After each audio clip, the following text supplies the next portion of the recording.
Hello, I'm Dapper Dan Gavosden, and I own every issue of Amazing Spider-Man, including the annuals, which definitely count.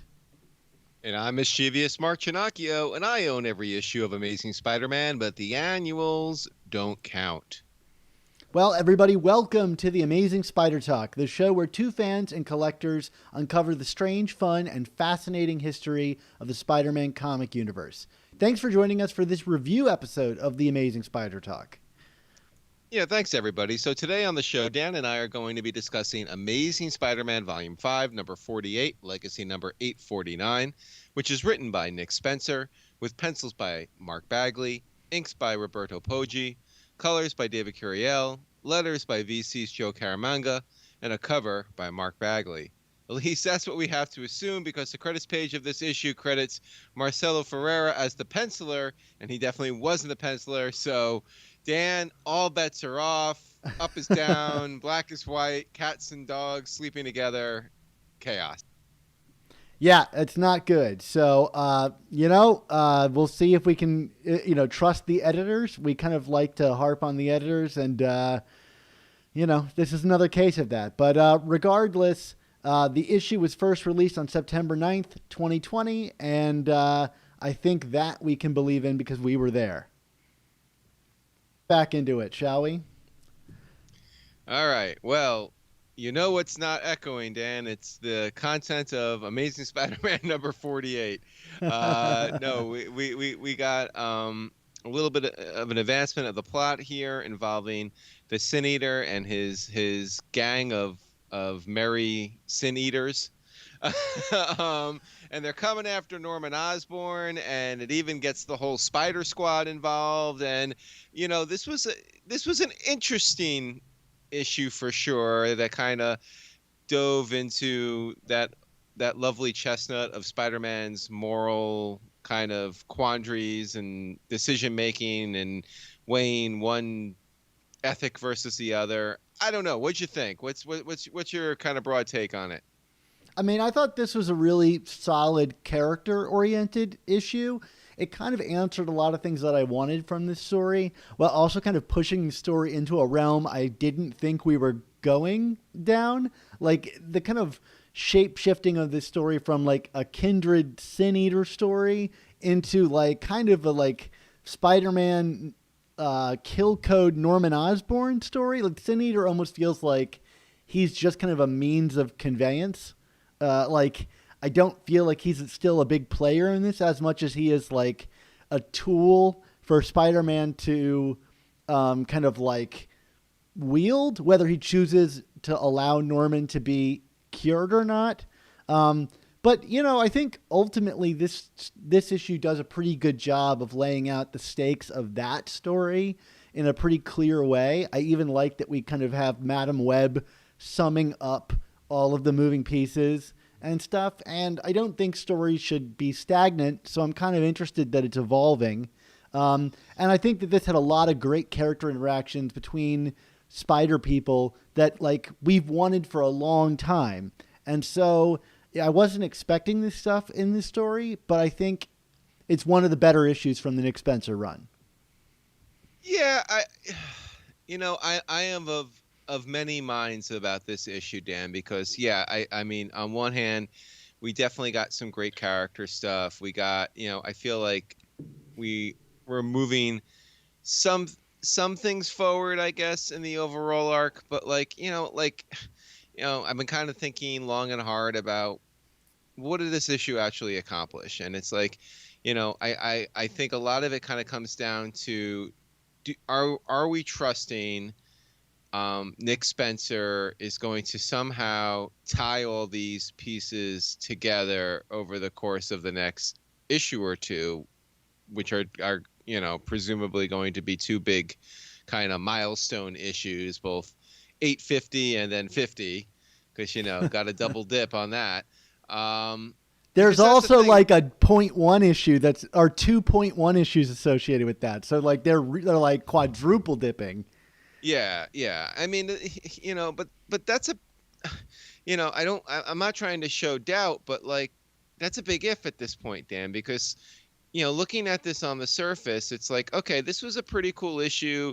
We got in Peter's head a lot. We're kind of going back into Norman Osborn, but you had just said yourself, Sin Eater has kind of been pushed to the background in this story. Kindred is even further non-existent, and it's like, what the heck are we built like this all needs to come together at once, which and I know we're not about to get into predictions right this very second, but it's if we're going to be spending this much time now with the Osborns and reliving Gwen Stacy's death, and kind of you got the Stacys, and we've had all the litany of lookouts over the last year and a half of Spider-Man comics, like this all better relate to it, because otherwise I feel like I am just getting taken for a ride and a ride and a ride, and we're getting further away from where the story is supposed to be again. And as interested as I am by it, and that's a little frustrating. I got to be honest with you. I am like, I feel like we still need to be pointing back into, okay, and how does this tie into the Sin Eater who was set loose by Kindred? And I feel like we're getting away from that again. I feel like Spencer is losing the thread on that. Well, that's my big question about this issue. Like, the biggest demerit to me is I don't really see how the Sin Eater and Norman Osborn relate to each other. Like, why is Norman Osborn the top target on Sin Eater's list when, like the Sin Eater, I mean, I guess he's ostensibly a Spider-Man villain, but not by any kind of like real choice. Like, Spider-Man just so happened to be on the scene, I guess, and the relation to like Jean DeWolf, but that's not being emphasized here. And the Green Goblin is even more tangential to the Sin Eater. So like the tying connection between them is Spider-Man, and I don't really know quite why. And even then, like, the Sin Eater's target isn't Spider-Man. So like, I mean, it is through Kindred. Like, that seems to be the point, is that like Norman Osborn has long been a target of Kindred in some way.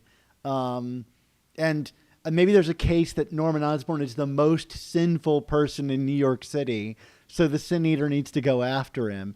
But like, I don't really know what is driving the Sin Eater. And I get the kind of like moral thematic question that's being asked here, which is like about Peter's kill code, like, even if it doesn't kill him, like, what responsibility does Peter have to a hypothetical, in both in terms of like, will Norman kill again, yada yada. But like, I guess I can't really square that circle or whatever. Why Norman Osborn? Yeah, like I said, I feel like we're making many leaps of faith here, and kind of jumping to conclusions. And my guess, because frankly, again, not to jump ahead, it kind of ties into where my predictions are, is that the reason why we're getting this story right now, we're now getting so much about Norman Osborn, is because this is all ultimately all going to be intertwined and related to who is Kindred, and maybe perhaps who Sin Eater is. Maybe it's not actually Stan Carter. And More on that I think later, that, I suspect. yes, exactly. So I feel that that's why we're getting it, but like, I'm making a big guess here. I'm making an assumption, and it could just turn out to be no. These things really aren't as related as they seem, and instead we just kind of want to do another Peter, kill code or moral code story, which is interesting. Although, I mean, and again, we'll get to it when we kind of dive deeper into this issue itself. Some of the dynamics with the Spider Gang, I didn't totally buy, in Yeah. terms of where their point of views would be. But like, at the end of the day, I also do enjoy these stories that kind of get into the nitty gritty of Peter's brain, and kind of putting him in an impossible moral situation, whether it be, do I save Nathan Lubezki or save Crusher Hogan, or all of the various situations we've had over the years where where Peter has had to basically make a choice, and both choices are inevitably wrong, but that's Peter / Spider-Man in a nutshell, and I feel like he's at one right here, where it's like, do I let the Sin Eater cleanse Norman Osborn, the greatest nemesis, probably, I would say, the most evil human being in the Marvel universe? I know you can make a case for Red Skull or Doctor Doom, but I don't know. I feel like, Norman Osborn is pretty awful of a person. Lot of Coming blood in on with his the hot hands. takes. Yeah, I don't know. I kind of feel like there's a there's something about Norman where, he's a businessman. He's this is it's Red Skull's a Nazi. Doctor Doom is a dictator. What is Norman Osborn? He is just awful, power hungry, rich human being. We pull the analogies of whatever you want from that, and thus, is kind of the ultimate person of sin, embodiment of sin, and thus, does he deserve this or not? But again, like this all has to tie together, or this is gonna feel like a really wild ride that has no point. And I hate to be that way, but we've gotten plenty of Norman Osborn stories over the last 50 plus years of Spider-Man comics, and over the last couple of years of Spider-Man comics, with milestone issues. Like, are we just going back to the Norman well here, or does this really all tie into Kindred and to Sin Eater in a meaningful way? Yeah, I mean I agree with you. I think like Norman is thematically appropriate for this story, right? Like who better to ask this question about cleansing someone of than Norman? But does the story warrant it yet? Does the logics connect? And I don't know that they do. I'm willing to go on the ride, but I am reserved like you because I get the writerly understanding, but not the mechanical understanding. Yeah, because I mean, we went from what's the stable of villains that got tormented the last issue, or 2 issues ago. The Lethal Legion or whatever. I mean, yeah, you went from Lethal Legion to one of like the foremost rogues of the Marvel universe. I feel like there are some stops on this train in between that we skipped pretty enthusiastically here. So, again, if this all clicks together, brilliant. If not, what are you doing, Spencer? Because I feel like we've kind of been through this before, not even just with this Kindred arc, but also with Craven, with the last Craven arc. I feel like, we have lots of big ideas, but they don't always get tied together in a neat and tight executed. Yeah, speaking of trains like skipping, the Sin Eaters at the beginning of this story, I'm calling them the Sin Eaters. I guess it's hench people. Um, they start the story off like committing violence across the city, and to me, that just kind of like rang a little bit false because I thought the whole idea was that all these people were joining up with the Sin Eater because he was kind of anti-violent, that he was cleansing all of these people, and that was his big projected message to the city. Not that he was going to go out with crowbars and beat the tar out of everybody. And in my suspicion is that like Nick Spencer is trying to kind of like work in a little bit of a political angle here, but I don't think it matches up with the previous issue of established motivation for these characters.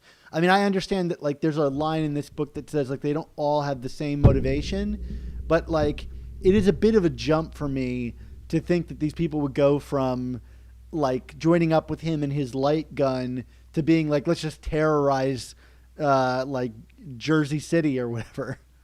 Yeah, I mean, I said this, I don't know if it was last episode or 2 episodes ago, but I feel like this story and the subtext of the Sin Eater and his followers is being written with a very knowing nod towards the current political situation, but it's not being explicit about it, and thus is kind of relying on the readers to, I don't want to say agree with Spencer's point of view, but to kind of really be kind of aware of what's going on in the world right now, and that's a kind of it's a tricky situation to be in because people are at various levels of plugged in or have various interpretations about what's going on in the world right now, and thus to kind of have them connect those dots without spelling it out more in the text, which Spencer's not really doing here, kind of leaves things a little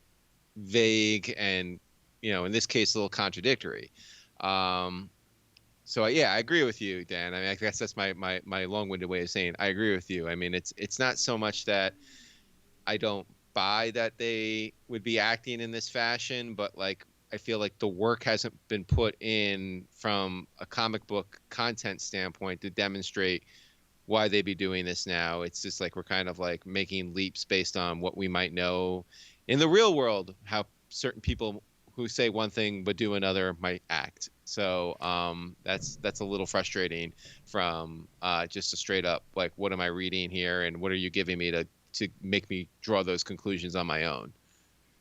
Yeah, it's just hypocritical because the only thing that we know about these people who have gathered is that they gathered under Sin Eater's call for kind of like nonviolent transformation of people.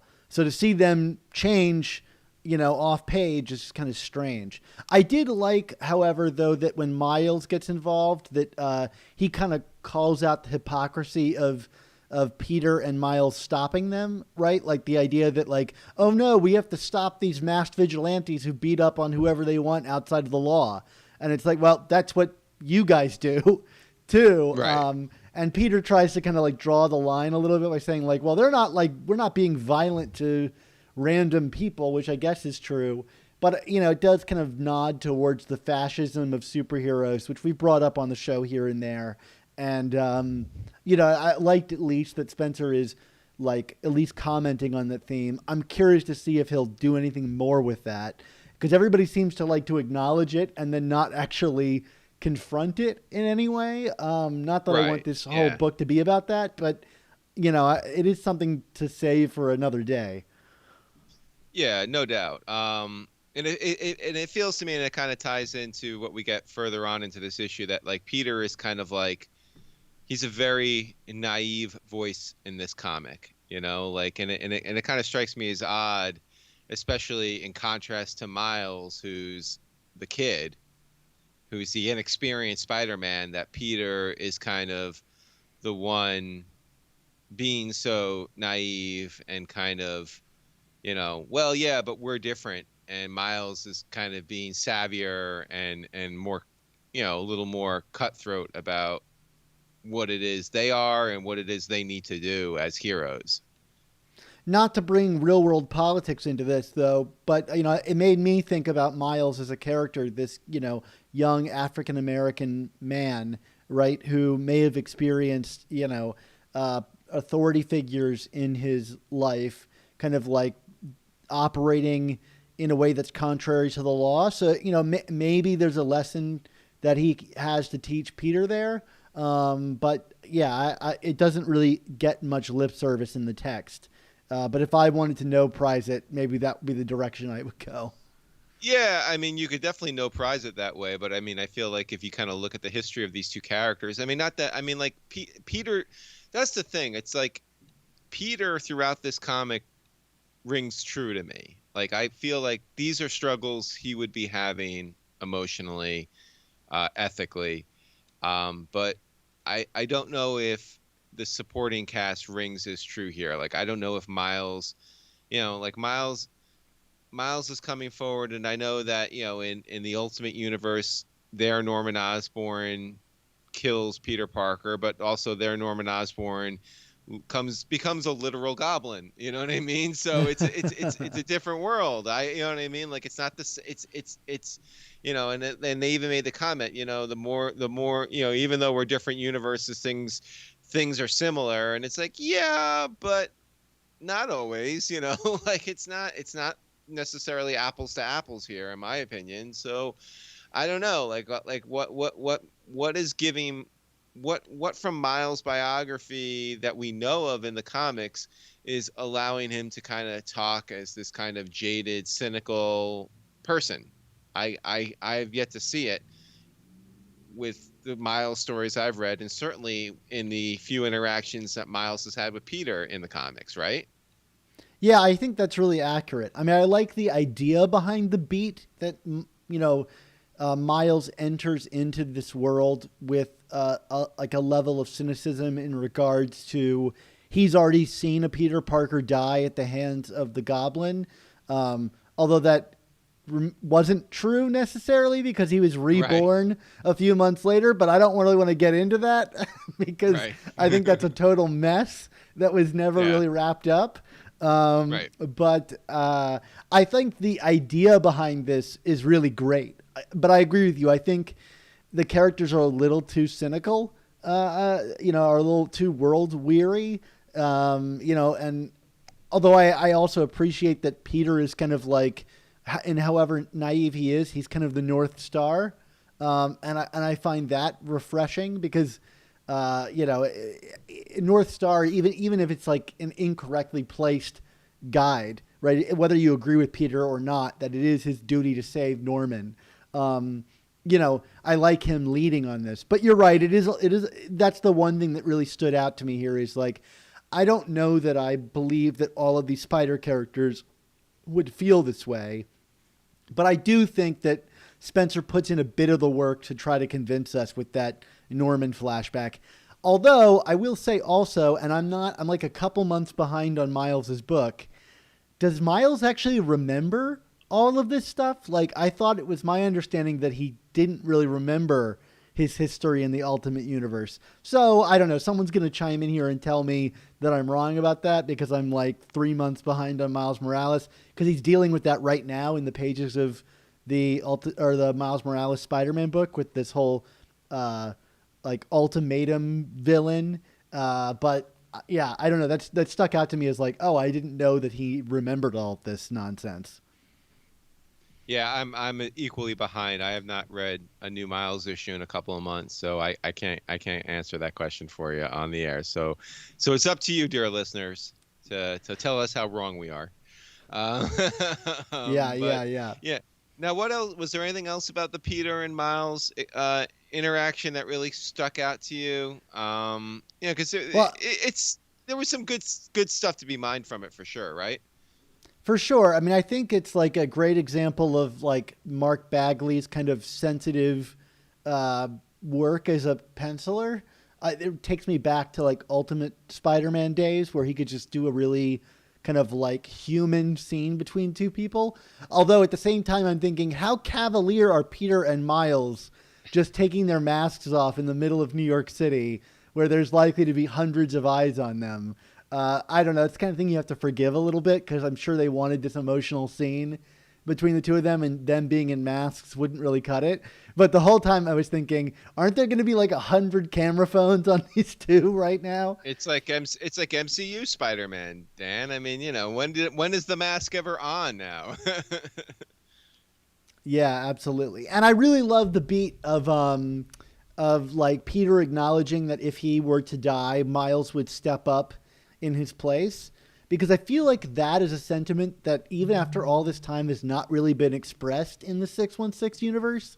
Because Miles has kind of largely been relegated to his own book, and Amazing Spider-Man has kind of forgotten that this character exists, other than that one weird Iron Man arc that Dan Slott wrote, which I definitely did not, concern this because I think they ended up fighting in those issues. Yeah, it So was weird. this feels like an interaction that I feel like should have happened years ago.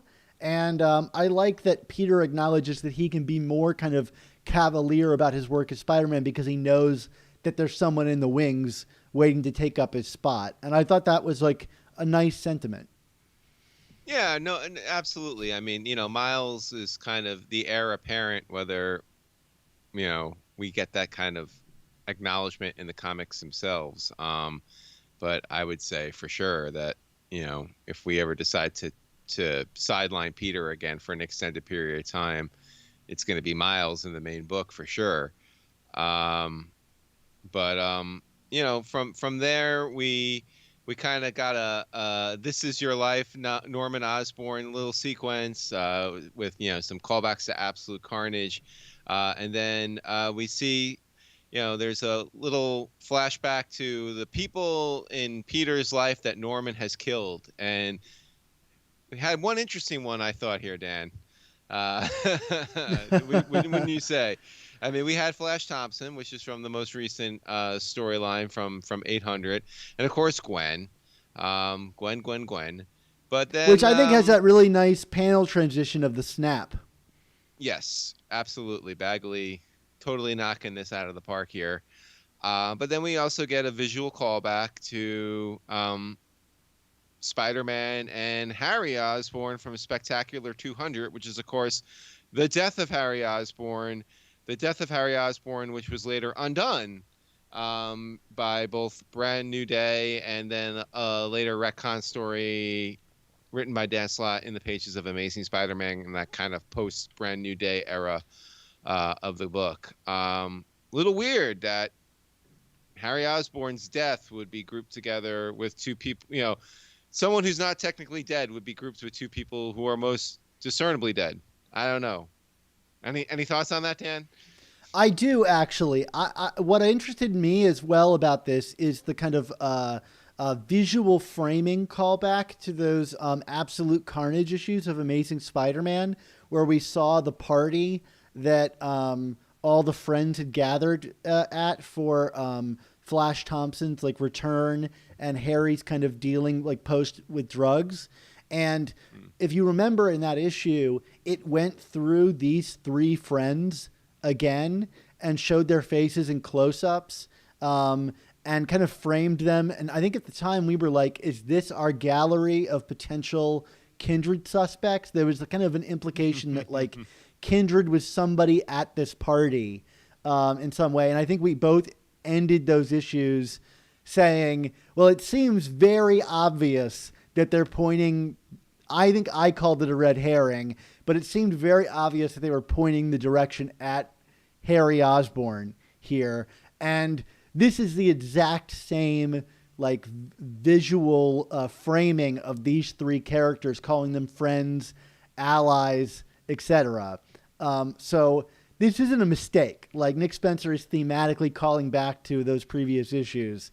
I don't know what for, but I think there's a real reason.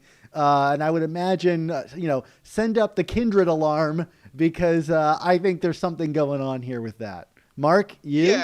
Yeah, I agree. And again, kind of calling back to that other issue that you were referring to with the Ramita, the Ramita callbacks.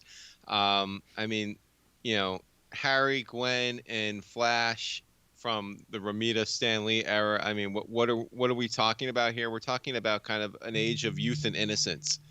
So we're in those three characters being grouped together here. Now, granted, obviously in the instance of Flash and Harry, they're a little older than they were in the late 1960s, but I think we're still being led to believe that at their core, these are young, pure, innocent characters that were corrupted, in this instance by Norman Osborn, corrupted to the point of death, and perverted to the point of death. And it's when you're talking about the Sin Eater, for example, too, corrupting youth, that's a bad sin, wouldn't you say? So who might have an axe to grind about that besides Stan Carter? I don't know. Maybe there's somebody that from Spider-Man Pass that we've been getting a lot of callbacks to over the last year and a half. I don't know. What do you think? I mean, Kindred's whole thing is about protecting innocence, and he blames Norman for being, the corruption of youth and being very good at it. So, yeah, I mean, you're onto something here. I do find it odd that this is framed as though Harry died, because we have Harry Lyman wandering around that ostensibly we were told is the same Harry Osborn. It's almost, I mean, if I didn't know better, I would think that Spencer forgot that Harry Osborn isn't dead, because he's never shown up in the pages of these comics other than in flashbacks. But there's definitely something there. Or Or the red herring isn't a red herring, and well, or like, hey, remember a few years ago we got it's Norman Osborn with a face transplant. So I mean, like, it's comics, baby. We can twist the screw any way we want to make something different and not necessarily exactly what you think it is. So I can't wait till we start talking about our predictions, Dan. So yeah, no, I mean it's really interesting. So in terms of mysteries, because we'll put a pin in that one, we've got this ongoing mystery with, like, there's an earlier scene with Norman where he's kind of like being asked if he wants to retreat from, the Ravencroft, and he's like, no, we can handle it. And it shows the image of that barricaded door again with a katoom sound from behind it, which in my mind is like an explosion. Right. I don't know if that's like a goblin bomb or something.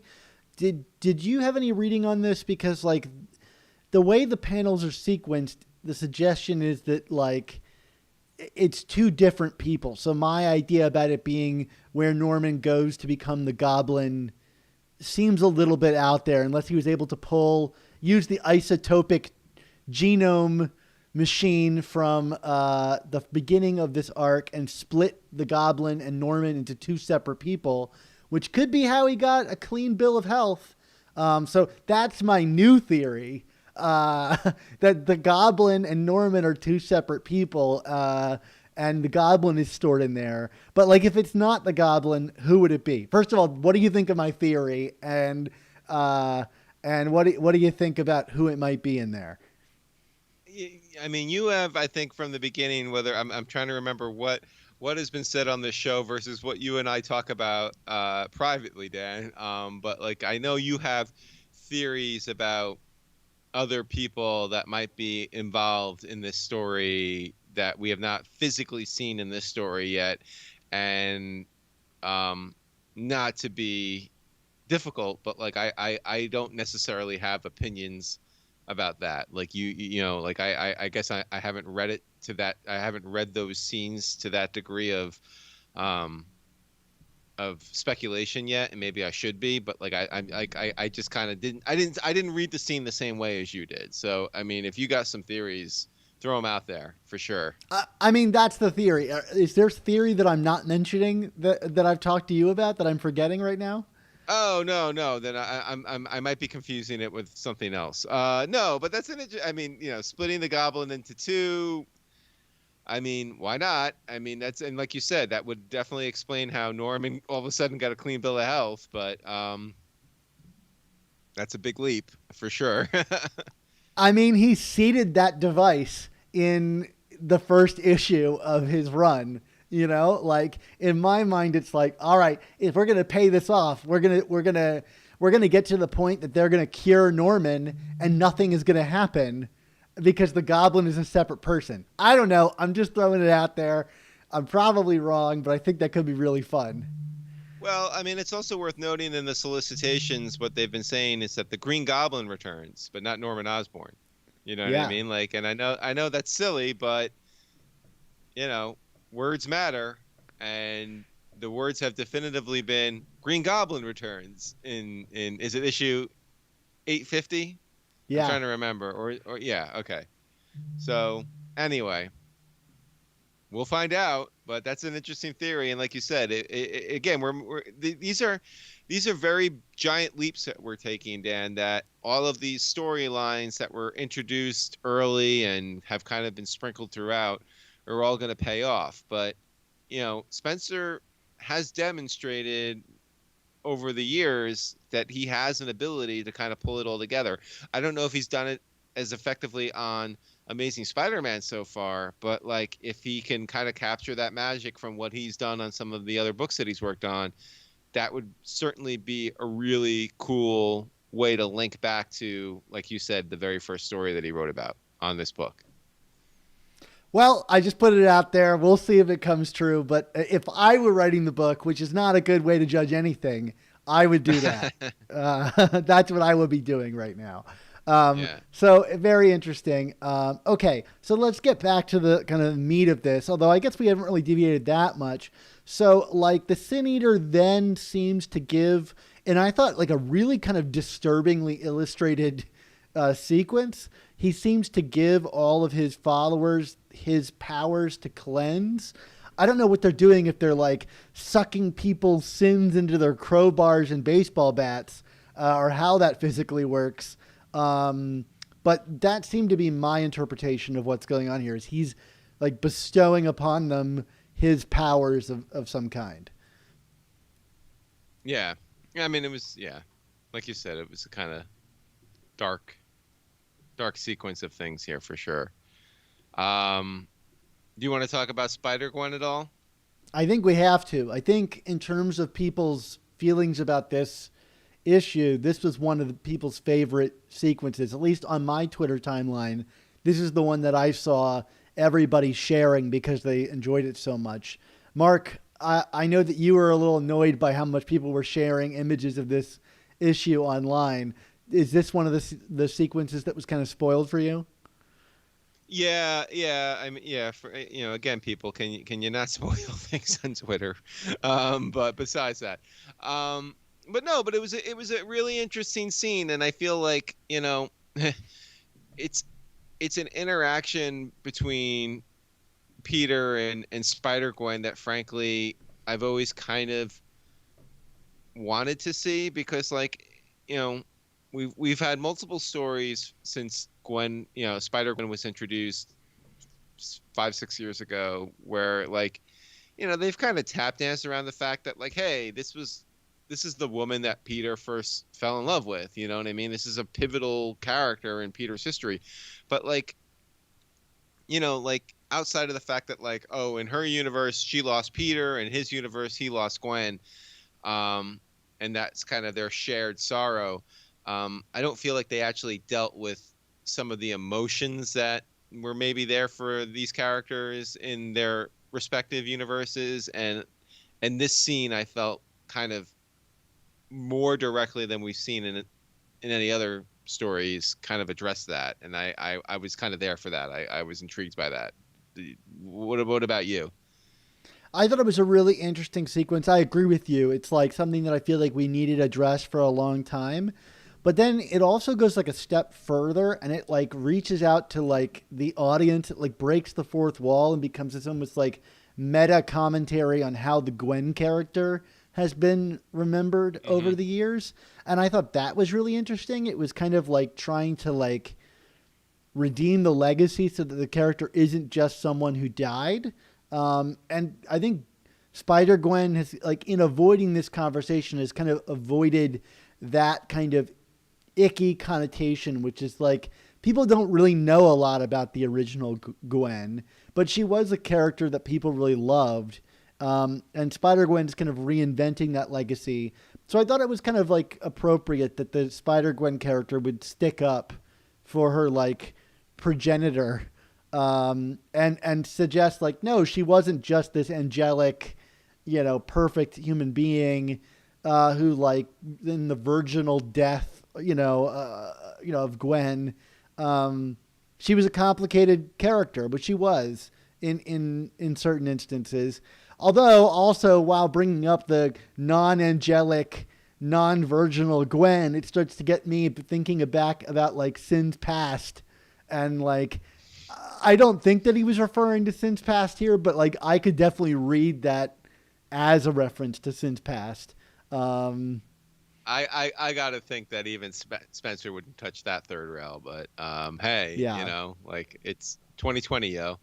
Uh, um, but yeah, I mean, this was a really fascinating sequence. Like you said, I agree about um, how Gwen here kind of talks about Gwen the character in a way that we have talked about her, and have even talked about her with her murderer, Cherry Conway, in terms of the projection of the character. And I think it's good to kind of have that in the text of the book itself. But I also feel like, of all of the Spider people, like, her kind of um, coldness to Peter about his choice felt the most justified because it was like you said, because it was coming from this place of like, you know, your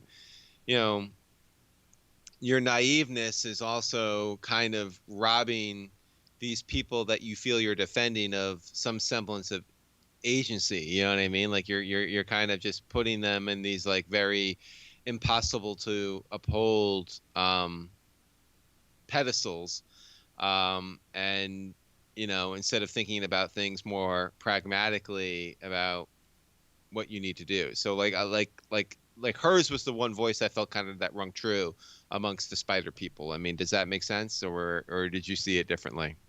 Oh no, I totally agree. I mean, I also think like the way Mark Bagley renders this on the back of like a subway heading into New Jersey, um, I just thought like he ascended to like God level in this sequence. I just think it's one of the strongest kind of like characters emoting.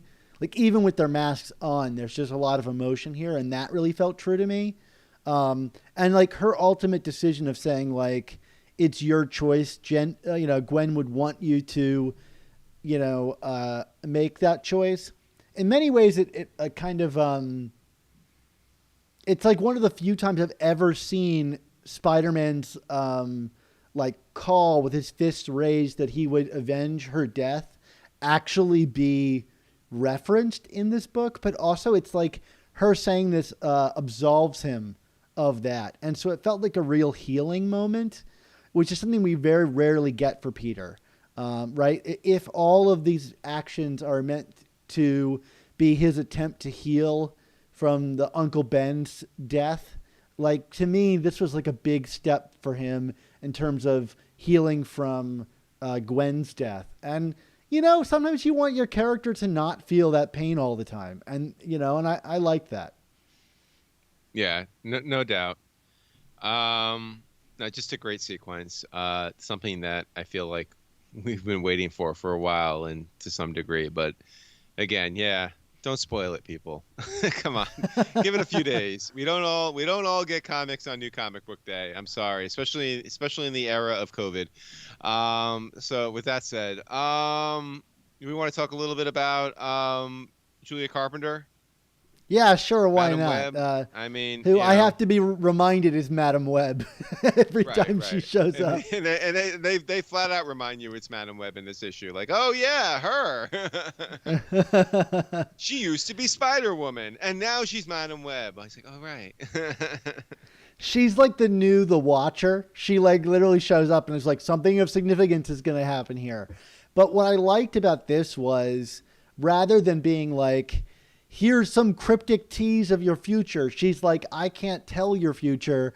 But what she operated as was kind of like a clarifying moment where she laid out the stakes and laid out the choice for Peter. And for me as a reader, where there's so many moving pieces going on, I just kind of appreciated this moment of clarity, right? Because there's like so many different factions, whether it's the Sin Eater, his followers, Norman, Peter, all the Spider people. I felt like by the time I was done reading her segment, I was like, okay, I'm very clear of where everything is going at the moment. Yeah, no doubt, no doubt. Um, what else you got on this issue, Dan? Well, I feel like, this sequence with Madam Web concludes with, her saying that Norman will kill again if you like allow him to stay alive. And so then that's that, eternal question we always ask about the kill code, which is like, is it just to allow someone is going to kill again to live? And Spider-Man's kind of always hid behind that, as a way to kind of like say like, it's not my job to be the judge, jury, and executioner, I guess, except for in the Jean DeWolf story where he kind of tried to take that into his own hands. In this book, they seem to imply that he makes a choice. And at first they want you to think that like he's going to go and allow Norman to be cleansed because it shows images of like Aunt May and Mary Jane and his closed fist. And then it pulls like a twist on us that he actually like is rescuing Norman. But I don't think it's quite so cut and dry. I don't think he's really going there to like rescue him. I think he's got some other plan that's somewhere in between.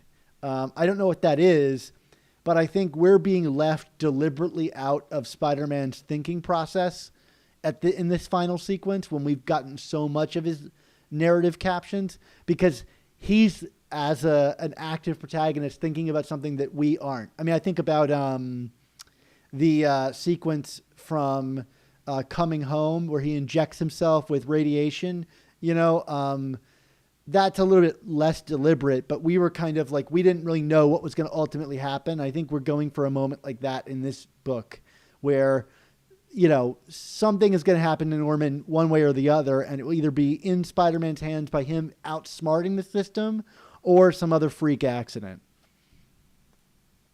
Interesting. Yeah, I definitely did not read it in that way, but like, I'm not disagreeing with you in any way. So, yeah, I mean, it was a cool sequence for sure. We get Bagley, the sucker punch callback. Yeah. Yeah. Now, where did you think that was from? Was that from, which Ramita story? That's not the Spectacular magazine, is it? No. It might be. I can't remember specifically, but I know there's an incident where Spider-Man kind of swings in to save a bunch of people and Norman knocks him out from behind with a big old sucker punch. I don't know if it's actually a reference to that, but I don't know. Maybe it's just good to see him clocking Norman just in general. Yeah, I mean, Peter punching Norman is always satisfying for sure. But then we've got these final pages here of the Spider People declaring that they have to stop Spider-Man, which I guess means allow Sin Eater to cleanse Norman. And to me, this is where it kind of becomes a bridge too far, because it's like, okay, we kind of had these moments with Miles and Gwen and Madam Web, but to kind of have this, someone's got to stop Spider-Man and it's going to be us kind of cavalry here. It just felt a little over the top and unearned for me. I didn't appreciate it. I don't know. Like I'm not terribly interested in seeing this gang of six trying to physically insert themselves into what Peter is doing with Norman. Seems a little silly to me. I have two thoughts about this. One is that I felt like Gwen and Madam Web had given Spider-Man the option, right? Like the whole point of the Gwen sequence was it's your choice. And now it's like, no, it's not your choice. We're going to step in here and thwart you in some way. That's a great point too, Dan, because I read that and was like, when Gwen is there doing at the end, I was like, wait, was she just trying to be good cop to Peter here and but really was just trying to see, well, if I talk to him like this, is he going to go in this direction, and thus then we're all going to just have to get together and stop it? It just felt very weird and manufactured and inconsistent to what she was saying earlier in the issue. Was she trying to trick him? I don't get it. Yeah, I don't know. I mean, again, I think it's operating on thematics over the specific details from within this issue. And Elijah in the chat is suggesting it's the Mendel-Strom-Ditko issue with the sucker punch. So look at this, relying on the chat here to fill in the gaps that we're missing. So thank you, Elijah, for that. Very cool. Very Mark, we are closing out this issue. I thought still, for all of our talking, a strong issue. I think maybe I have a little more faith than you do that this is all going to come together, but I certainly think however it comes together, there's going to be some cheating involved. Yeah, I mean, it's not that I don't have faith. It's just I don't want to make an assumption here. Let's see it, let's see. And like you said, yeah, there'll be some cheating, but how much cheating are we actually going to see here? So, do you want to get to grades? Yeah, sure. And just to echo you, there are so many thematics that are unaddressed that I don't know that we'll ever come back to, Overdrive being killed by the police potentially in the hospital. There's all these things that I feel are vastly in the rear view. and altogether the whole thing is a little shaggy. So yeah, I mean, that goes into my grade. I'm giving this one a B. I think it's a solid B. Yeah, I mean, I'm not terribly behind you on this. I'm going B minus. I mean, like I feel there is enough there to really make this an interesting story. But yeah, I need to see how this is all going to be ultimately executed, and I don't want to like get too far ahead of myself in heaping praise on it until I can see for sure what's going on here. Mark, I'm just now realizing you had a whole theory about the Sin Eater that we never talked about. Do you want to lay that out here? Well, do we want to do this here, or do we want to do that? Because I know we want to talk about Kindred at some point. Like, what I can do it in there as well, like, because I kind of think it's all related. So, all right. Well, then let's table it. Let's table it, and we'll get to it there in that episode. Excellent. All right. So, unless there's anything else, it is that time for all good things to come to an end. So we want to say thank you to you, the listeners and viewers, for tuning in to this episode of The Amazing Spider Talk. Yeah, this episode was edited by Rick Coast with production support from Andy Myers. Our artwork comes handcrafted by artists Ron Friends, Sal Buscema, and Ray Sumser, and our theme songs were produced by Rylan Bojack, Tony Thaxton, and Spider Madge. This episode was originally released on Patreon as a live stream hangout with us back when the comic was first released. So if you'd like to help support our show's continued existence and these reviews while joining us on the live stream, why not head on over to our Patreon and sign up? So, Mark, until Spider-Gwen and the Green Goblin have green spider babies who try to kill Peter Parker, what's our motto? That motto, of course, is with great podcasts, there must also be... There we go. Well, if you don't join us, have a great night, but otherwise we'll see you there for that show. Two men who know the angles, uncover and untangle all the questions and the webs left out to tangle. Be in 1962, last Wednesday's afternoon, they'll bend your ears with reckless self-abandon.